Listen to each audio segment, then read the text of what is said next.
ఓం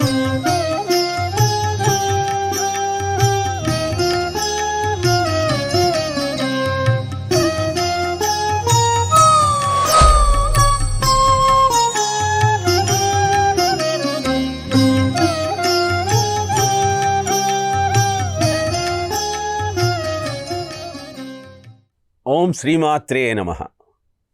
ETV life ఆధ్యాత్మిక channel ప్రేక్షకులకు నమస్కారం.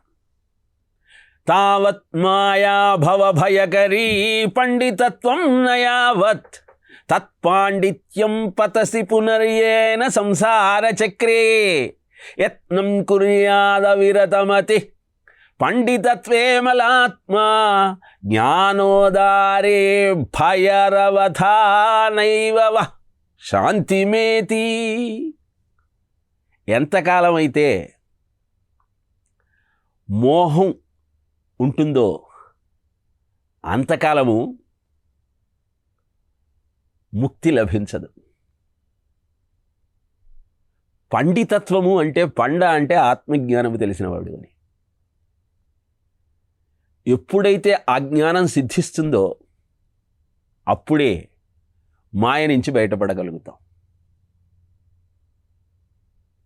కనుక యత్నం కుర్యాద్ అవిరతమతి, నిరంతరము సాధనను కొనసాగించాల్సిందే. ఆ మాయ నుంచి బయటపడటానికి ప్రయత్నం చేయాల్సిందే.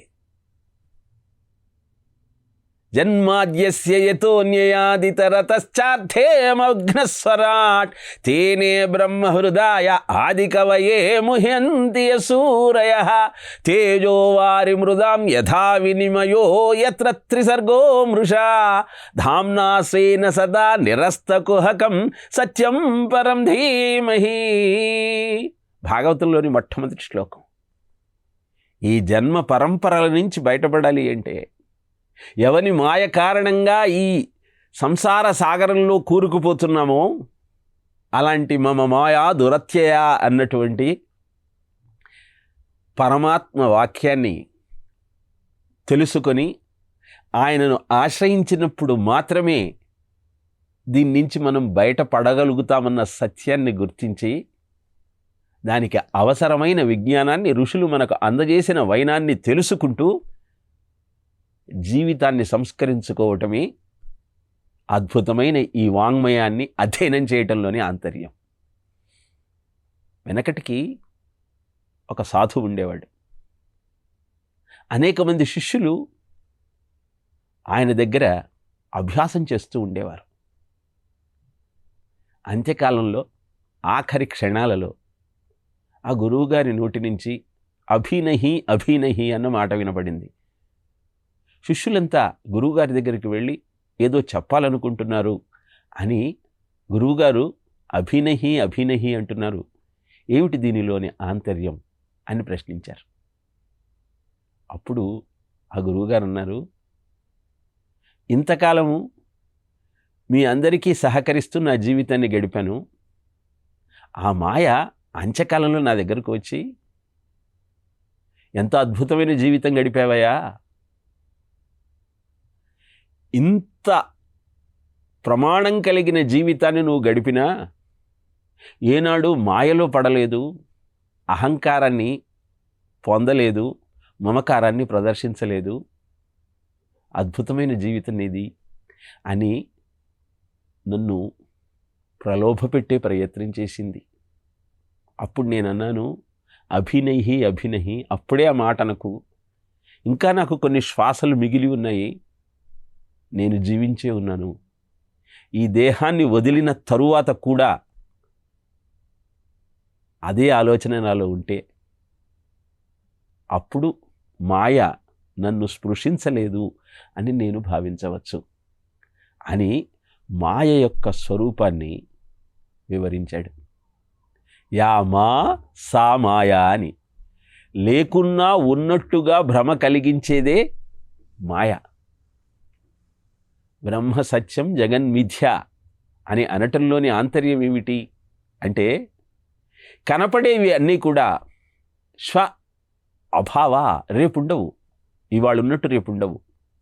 నిత్యము సత్యము శాశ్వతమైనటువంటి ఆ పరతత్వం ఒక్కటే ఎప్పటికీ అద్భుతంగా మనకు మార్గదర్శకం చేసేటువంటి మాహత్యము కలిగినది. దాన్ని అందుకోవాలి అంటే మాయను జయించాలి. అందుకే యమధర్మరాజు చూపిస్తున్నటువంటి భోగాల పట్ల ఆసక్తిని ప్రదర్శించకుండా వరస్తుమే వరణీయస్సయేవా, మూడవ వరంగా నాకు ఆత్మవిద్యనే ప్రసాదించు. నా విత్తేన తర్పణీయో మనుష్యో లప్స్యామహే విత్తమద్రాక్ష్మచేత్వా జీవిష్యామ్యం యావదీశిష్యసిత్వం వరస్తుమే వరణీయస్సయేవా. మీరు అనుగ్రహించినంత కాలం నేను దేహంలో ఉంటాను. మిమ్మల్ని దర్శించటమే నాకు సకల ధనరాశుల ప్రాప్తి కలుగటం. ఎంత ధనం ఉన్నా తృప్తి ఉండదు కదా. అందుకే అజో నిత్య శాశ్వతోయం పురాణో నా హన్యతే హన్యమానే శరీరే. నిత్యము సత్యము శాశ్వతమైన ఆ పరతత్వాన్ని ఎలా గుర్తించాలి, ఆ సాధన క్రమాన్ని ఎలా చెయ్యాలి అని అడుగుతూ అజీర్యతాం అమృతానాం ఉపేత్య. అజీర్యతాం, దేవతలకు వృద్ధాప్యం లేదు, అమృతత్వాన్ని పొందారు. దీర్ఘకాలం స్వర్గంలో భోగాలను అనుభవిస్తూ క్షీణే పుణ్యే మర్చలోకం విశంతి. ఆ పుణ్యం అయిన తరువాత మళ్ళీ భూమండలం మీదకి వస్తారు. అలాంటిది ఉపేత్య పొంది అజీర్యతాం అమృతానాం ఉపేత్య జీర్యన్మర్చ క్వధస్థ ప్రజానన్. అలా అద్భుతమైన సాధనతో ఉన్నత స్థితికి చేరుకున్నటువంటి దేవతలను పరిశీలిస్తూ మర్త్య అంటే మరణించే స్వభావం కలిగినవాడు. జీరియన్ మర్త్య వృద్ధాప్యాన్ని పొందాల్సిన అగత్యము కలిగినవాడు. క్వధస్థ ప్రజానన్, ప్రజానన్ తెలుసుకొని భూమండలం మీద ఉన్నటువంటి మానవుడు ఈ విషయాన్ని తెలుసుకొని అభిధ్యాయన్ వర్ణరతి ప్రమోదాన్, అనేక రంగులతో కూడినటువంటి ప్రపంచంలోని ఈ భోగ వస్తువుల పట్ల ఆనందాన్ని ప్రకటిస్తూ అతి దీర్ఘే జీవితే కోరమేత. అలాంటి జీవితాన్ని దేవతలను చూస్తూ కూడా ఎలా కోరుకుంటాడు? ఇక్కడ మనం గమనించాల్సిన సత్యం ఏమిటి అంటే అజీర్యతాం అమృతానాం ఉపేత్య. దేవతల స్థాయికి జీవుడు ఎలా వెళ్ళగలిగాడు అంటే భూమండలం మీద ఉన్నంతకాలం విషయ సుఖాల పట్ల ఎలాంటి ఆసక్తిని చూపించకుండా, దేహాత్మ భ్రాంతిని పొందకుండా సాధన చేసిన కారణాన దేహం పట్ల వాళ్లకు విరక్తి ఉన్న కారణాన సూక్ష్మదేహంతో స్వర్గలోకానికి చేరి భోగాలను అనుభవించారు. ఏనాడు దేహం పట్ల వాళ్లకు ఆసక్తి లేదు కనుక మళ్ళీ దేహాన్ని పొందటానికి వారికి దీర్ఘకాలం పడుతుంది. యం యం యాతి స్మరన్ భావం త్యజించంతే కలేవరం తం తమేవైత కౌంతేయ సదా సద్భావ భావిత అని చెబుతుంది భగవద్గీత. ఈ దేహాన్ని వదిలేటప్పుడు ఏ ఆలోచన అయితే నీలో ఉంటుందో ఆ ఆలోచనకు అనుగుణమైనటువంటి పుట్టుకే నీకు దొరుకుతుంది. దేవతలకు ఆ భావన లేదు. బ్రతికినంత కాలము నిరంతర భగవన్నామ స్మరణతో ధర్మము పట్ల ఆసక్తితో జీవించారు కనుక సూక్ష్మదేహంతో స్వర్గసుఖాలన్నీ అనుభవించేటువంటి స్థాయికి వెళ్ళి ఉన్నత లోకాలకు చేరుకొని సంపాదించుకున్న పుణ్యమంతా అయిపోయిన తరువాత మళ్ళీ భూమండలం మీదకి వచ్చే అగత్యం ఏర్పడుతుంది. కానీ ఎవరైతే మర్త్య లక్షణము ఈ భోగాలలో కూరుకుపోతారో వాళ్ళు అవశ్యం అనుభోక్తవ్యం కృతం కర్మ శుభాశుభం. ఏ విధంగానైనా సరే ఆనందించాలి, సుఖంగా ఉండాలన్న ఆలోచనతో చెయ్యకూడని కార్యక్రమాలన్నీ చేసిన కారణాన దేహం పట్ల అపరిమితమైనటువంటి వ్యామోహాన్ని పెంచుకున్న కారణాన సూక్ష్మదేహంతో నరకానికి వెళ్ళి 21 నరకాలలో కర్మల ఫలితాన్ని అనుభవించిన తరువాత మాత్రమే తిరిగి ప్రారబ్ధాన్ని అనుసరించి ఏ జన్మ అందుకోవాలో దాన్ని అందుకుంటారు. తెలుసుకోవలసిన సత్యం ఏమిటి అంటే, ఇంత దుర్భరమైనటువంటి స్థితి చేరుకోవాలన్న తెలిసిన మనిషి ఎవడైనా అతి దీర్ఘే జీవితే కోరమేత, దీర్ఘకాలం భూమండలం మీద ఉండాలని ఎందుకు కోరుకుంటాడు? మీరన్నటువంటి వృణీశ్వవిత్తం చిరజీవికాంచ, ఎందుకు ఆయువు? బ్రహ్మదేవుడే 1000 చతుర్యుగాల తరువాత తన పదవిని వదిలి దేహాన్ని వదలాల్సిన అగత్యం ఏర్పడినప్పుడు, ఒక రోజంటే బ్రహ్మదేవుడికి 864 కోట్ల సంవత్సరాలు. ఆ లెక్కన 1000 దివ్య వర్షాలు ఆయన గడిపిన తరువాత వారు కూడా దేహాన్ని వదిలేయాల్సిందే. అలాంటప్పుడు తుచ్చమైన ఈ భౌతికమైనటువంటి సుఖముల పట్ల వ్యామోహంతో ఏ విధంగా జీవించాలి? కాబట్టి నా విత్తేన తర్పణీయో మనుష్యో వరస్తుమే వరణీయ సయేవ. ఆ ఆత్మవిద్య గురించి మాత్రమే నాకు తెలియజేయండి అని తెలియజేస్తూ, యస్మిన్నిదం విచికిత్సంతి మృత్యో, అద్భుతమైనటువంటి ఈ విజ్ఞానం యత్సాంపరాయో మహతి బ్రూహినస్తత్, అద్భుతమైనది, గొప్పది, దేవతలకు కూడా అర్థం కానటువంటిది. యోయం వరం గూఢమనుప్రవిష్టో, అలాంటి వరాన్ని మాత్రమే నాకు అనుగ్రహించండి. నాణ్యం తస్మాన్నచికేతా వృణీతే, అది తప్ప ఇంకొక వరాన్ని నచికేతుడు అడగటం లేదు అంటూ అద్భుతమైనటువంటి నిష్ఠ, శ్రద్ధ, ఆసక్తి తనలో ఉన్నాయన్న సత్యాన్ని తెలియజేస్తున్నాడు.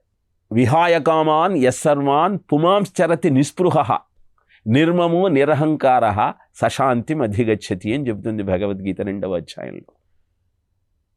భోగములు పెరిగిన కొద్దీ, అధికారం చేజెక్కిన తరువాత అహంకారం పెరుగుతుంది. అందుకే విహాయ కామాన్ సర్వాన్ సర్వాన్ కామాన్ విహాయ, కోరికలన్నింటికీ స్వస్తి చెప్పి స్పృహ లేకుండా, స్పృహ లేకపోవటము అంటే కర్మఫల స్పృహ లేకపోవటం, అహంకారము, మమకారము, ఆసక్తి, ఫలాపేక్ష లేకుండా కార్యక్రమాలను ఆచరించటం వల్ల నిర్మమ నిరహంకార, అహంకారము మమకారం ఈ 2 దరిచేరవు. అందువల్లే శాంతిం అధిగచ్చతి, మనశ్శాంతితో ఉండగలుగుతాం. అహంకారం ఎంత వాడినైనా సరే అత పాతాళానికి చేరుస్తుంది. విశ్వామిత్రుడు కఠోరమైన తపస్సు చేసి బ్రహ్మర్షిగా మారిన తరువాత అందరూ తనను బ్రహ్మర్షి అన్న పిలవాలన్న కించిత్ కోరిక ఉండేది. వశిష్ఠుడు విశ్వామిత్రుడిని రాజర్షి రాజర్షి అని పిలుస్తుండేవాడు. విశ్వామిత్రుడికి ఎక్కడో హృదయంలో గుచ్చుకుంటూ ఉండేది, ఇంతమంది నన్ను బ్రహ్మర్షి అంటున్నారు, ఈ వశిష్ఠుడు మాత్రం రాజర్షి అంటున్నాడే అని. ఇతను ఒక్కడూ భూమండలం మీద లేకపోతే అందరూ నన్ను బ్రహ్మర్షిగా గుర్తిస్తారన్నటువంటి ఆలోచన వచ్చింది. అందుకే ఒకరోజు రాత్రి సమయంలో వశిష్ఠుడి ఆశ్రమానికి వెళ్ళాడు విశ్వామిత్రుడు. భోజనం చేసి అరుంధతితో మాట్లాడుతూ ఉన్నాడు వశిష్ఠుడు.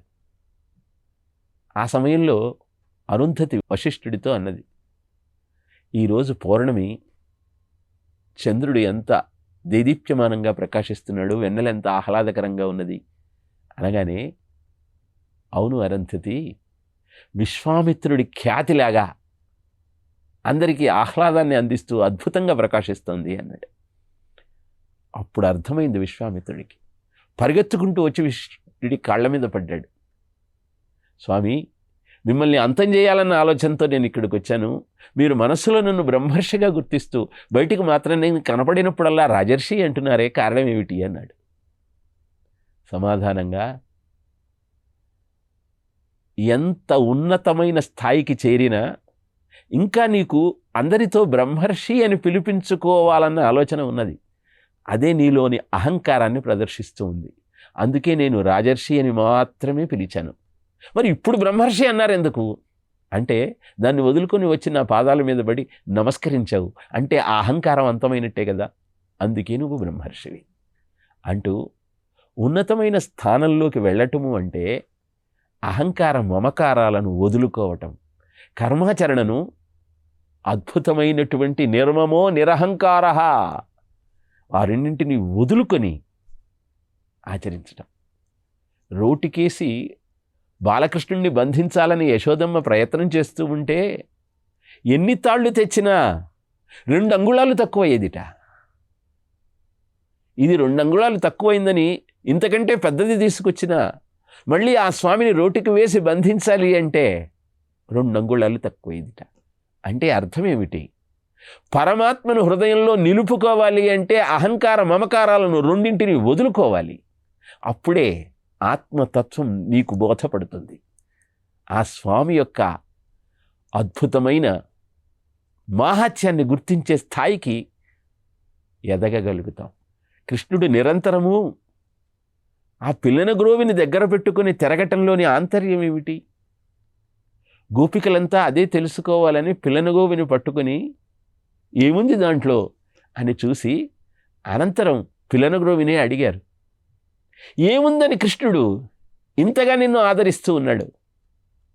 ఎప్పుడూ నిన్నే పట్టుకుని ఊరేగుతూ ఉన్నాడు అంటే నాలో ఏమీ లేదు కనుకనే, అంతా ఆ స్వామియే అన్న భావన పుష్కలంగా నాలో ఉండటం వల్లనే ఎప్పుడూ తన దగ్గరే పెట్టుకున్నాడు. అందుకే ఈ మురళీనాదం లోకాన్ ఉన్మదయన్ శృతిన్ ముఖరయన్ క్షోత్క్షితీరుహాన్ హర్షయన్ శైలాన్ విద్రవయన్, అద్భుతమైనటువంటి ఆనందాన్ని మృగాన్ వివశయన్ గోబృందమానందయన్ గోపాన్ సంభ్రమయన్ మునిన్ ముకుళయన్ సప్తస్వరాంజృంభయన్ ఓంకారార్థముదీరయన్ విజయతే నందకిశోర శిశో అంటాడు కృష్ణ కరుణామృతంలో. మొత్తము ప్రపంచమంతా పరవశించిపోతుంది ఆ పిల్లన గ్రోవు నుంచి వచ్చేటువంటి అద్భుతమైన మురళీనాదం వల్ల. అలా నీ జీవన సంగీతము నీకు ఆనందాన్ని కలుగజేస్తూ అందరినీ హర్షింప చెయ్యాలి అంటే, ఏతు సర్వాణి కర్మాణి మయి సన్యస్య మత్పరాః అనన్యేనైవ యోగేన మాం ధ్యాయంత ఉపాసతే తేషాం అహం సముద్ధర్త మృత్యు సంసార సాగరాత్ భవామి నచిరాత్ పార్థ మయ్యావేశిత చేతస. ఎప్పుడైతే నాదంటూ ఏమీ లేదు, అంతా ఆ పరమాత్మ యొక్క లీలా విలాసమే అన్న భావన మనలో దృఢంగా ఉంటుందో, అప్పుడు అహంకార మమకారాలకు మనలో చోటు ఉండదు. అందుకే అద్భుతమైన ఈ కఠోపనిషత్తులో ఈ ప్రథమ వల్లిలోని 29 మంత్రాల యొక్క సారాంశాన్ని పరిశీలిస్తే, ఏ విధంగా నచికేతుడు యమధర్మరాజుకు సమాధానం చెప్పాడో మనం గుర్తించగలిగితే మన కర్తవ్యం ఏమిటో మనకు తెలుస్తుంది. ధనాన్ని బంగారాన్ని ఇస్తానన్నాడు. ఏ ఏ కామ దుర్లభమర్చలోకే. ఇలా యమధర్మరాజు నచికేతుడికి ధనాన్ని బంగారాన్ని ఇస్తానంటే సమాధానం ఏమేం చెప్పాడు నచికేతుడు? నా విత్తేన తర్పణీయో మనుష్యో, నువ్వు ఇచ్చే బంగారం నాకెందుకు, ఆ ధనం నాకెందుకు, ఎంత తీసుకున్నా తృప్తి అనేది ఉండదు. భోజనం అంటే ఆకలిగా ఉన్నవాడికి భోజనం పెడితే కడుపు నిండిన తర్వాత చాలంటాడు. డబ్బిస్తే ఎంత ఇచ్చినా తృప్తి లేదు, ఇంకా కావాలి కావాలి కావాలి అనిపిస్తుంది. సరే, నవిత్తేన తృప్తినీయో తర్పణీయో మనుష్యో అన్నాడు కదా అని ఆయుష్ ఇస్తాను, నువ్వు దాన్ని అనుభవిస్తూ చాలా కాలం ఉండవచ్చు అంటే అపి సర్వం జీవితం అల్పమేవా, ఎంతకాలం ఇస్తావయ్యా? జీవిష్యామో యావదీ శిష్యస్థిత్వం, నువ్వు ఎంతకాలం బ్రతకాలనుకుంటే అంతకాలం బతుకుతుంటా. అంతేగాని అద్భుతమైన ఆత్మతత్వ విచారణ ద్వారా అసలు మృత్యువే లేదన్నటువంటి విషయాన్ని నేను అవగతం చేసుకోలేను కదా. పరీక్షిత్ మహారాజు భాగవతం అంతా విన్న తర్వాత అదే మాట చెప్తాడు, నాకు ఇంకా మృత్యువు లేదు అన్నాడు. మరి పరీక్షిత్ మహారాజు దేహాన్ని వదిలేయలేదా? వదిలేశాడు. కానీ దేహం అంటే నేను కాదు అన్న సత్యాన్ని గుర్తించగలిగాడు.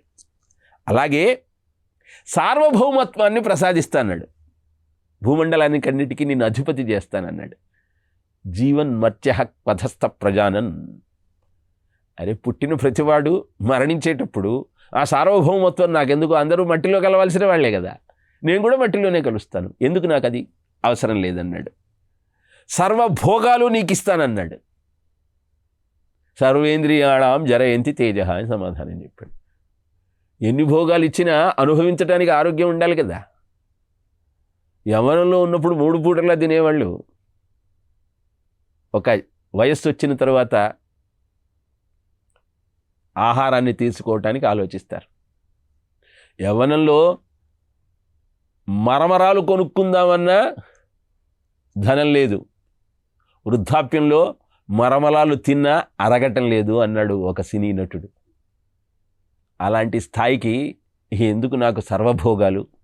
సర్వేంద్రియాణం జరయంతి తేజ, పుత్ర పౌత్రులను నీకు ప్రసాదిస్తాను అంటే తవైవవాహ తవ నృత్యగీతే, నీ దగ్గర ఉంచుకో, అవి నాకు అక్కర్లేదన్నాడు.